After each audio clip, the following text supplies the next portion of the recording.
Hello guys, this is Andrew Peche from Andrew Peche Photography, and today we're going to get in there and show you how to remove a realtor sign, without all the fuss. Okay, removing a realtor sign the easy way, I'll call it. Alright, so we'll get in here and this of course will apply to, if you want to move anything, if you want to move a flower pot or anything like from an interior or an exterior. Okay, so we're just going to use compositing, and you're going to have Photoshop to do this, but this is how you'll do it. Okay, so the first shot you have, and everything's looking great, but you got this sign there and you don't really want to walk out here and put it to the back of the house. So all you'll have to do is just take another frame. You're going to have to have some kind of remote control where you're controlling your camera, but where you can release the shutter remotely, which I do with a CAMRANGER. But see the second frame I took here, I'm just making sure that area where the original, excuse me guys, let me undo that. Got this big cursor here so you can see it a little better. Where you're making it so that that area in your original photo, you need that to be clean. Okay, that's really all you're looking at. So you just got to move out of the way with the sign a few feet, and you'll be controlling your shutter remotely. And again, I'm using the CAMRANGER. Okay, so we'll go ahead and get in there and show you how to do this. If you're, this is a pretty basic, this is kind of a basic first step into compositing, okay, that we're gonna go over here. A lot of you guys that are doing compositing already, this is very simple, I know, but you're just gonna make your adjustments in something like Adobe Bridge or Lightroom, and you're gonna bring the images into Photoshop, and you're gonna layer them one on top of the other, right? Because we're gonna need to use both those. We're just gonna use one little piece of that second layer that we took when we walked in there and move the sign. Okay, we're just going to use one little piece of this particular photo, this little piece right here, right? So how do we do that? Okay, so I'm just going to simply move this on top of this so I can have two layers in my document. I'm going to get the move tool and hold down the shift key and just move this right on top. Okay, and I don't need this anymore because I have both of them in the same document here now. And you can see that by looking over at the layers. We have layer 1, and then our original photo is here. Okay, so again, just be making sure you get it out far enough, say, to be safe, somewhere over here, which is what I did. I just moved a little bit. Okay, so now we're getting to the meat of the matter. How do you use these two photos? And you've got them lined up in Photoshop now. If you're not sure if they're lined up, it might be worth it to change the blending mode really quick to difference. And everything black in difference is exactly lined up. So as you can see, if you move it off a little bit, that's definitely not good, right? Difference blending mode.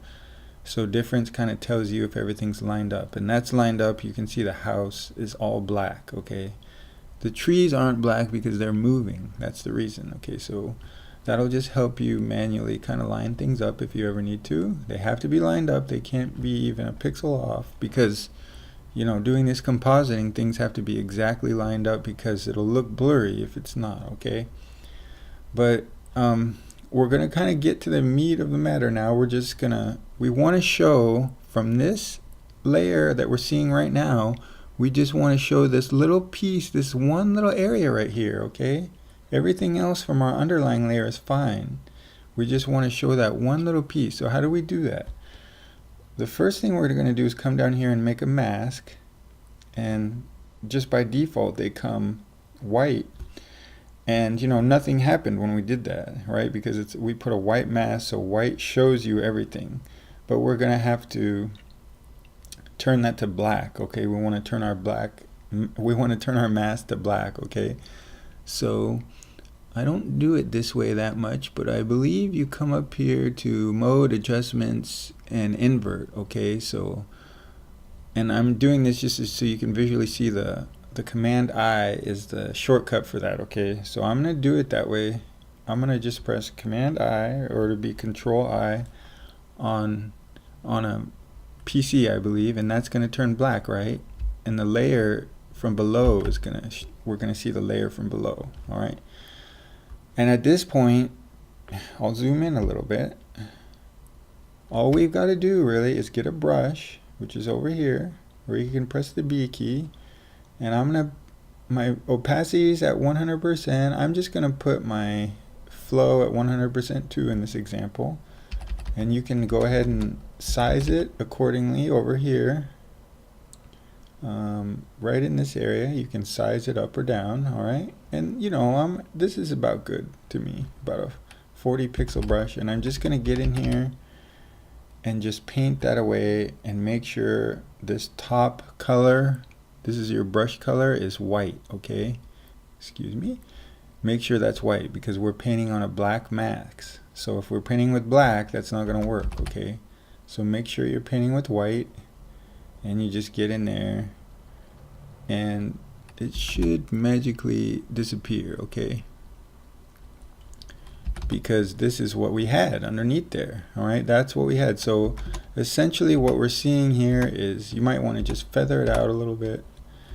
And essentially what we're seeing here is we started off with this. Let me back out so you get your bearings a little bit. And from this layer up here, the layer 1 labeled there, we're seeing just that little piece, all right?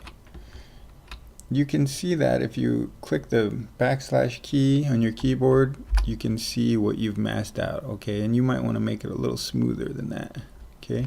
So backslash everything that's red is black, meaning it's showing you the red parts are the black parts of your mask, and what you can see through is white, okay? The parts you can see through.